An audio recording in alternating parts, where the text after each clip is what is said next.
Magandang araw po sa inyong lahat. Nadine Lustre, kinakiligan ng star actress ngayon.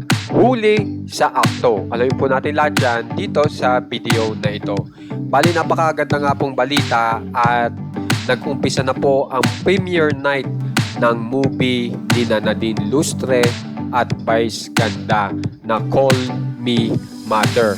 At ang maganda nga po ay marami pong mga stars na dumalo po dito sa premiere night na ito, at kasama na nga po dito sina Robin Angeles and Angela Muhi.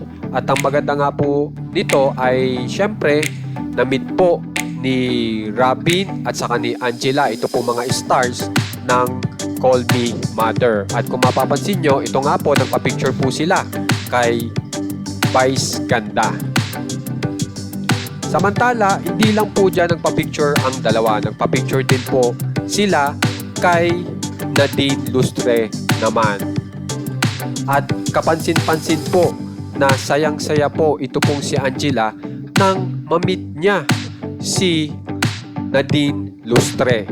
At ngayon, ipapakita ko po sa inyo yung video kung saan ay talagang todo kilig si Angela Muhi nang ma-meet niya ito pong star ng Call Me Mother na si Nadine Lustre. So, panuorin po muna natin.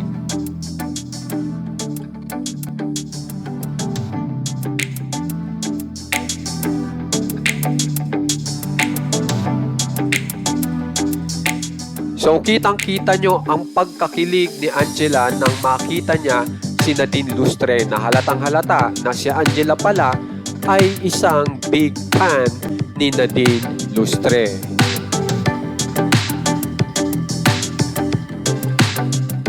Kaya naman guys, kung gusto nyo pong ma-update sa mga famous celebs na pinasubscribe na po kayo sa ating channel na One Katawa, maraming salamat po.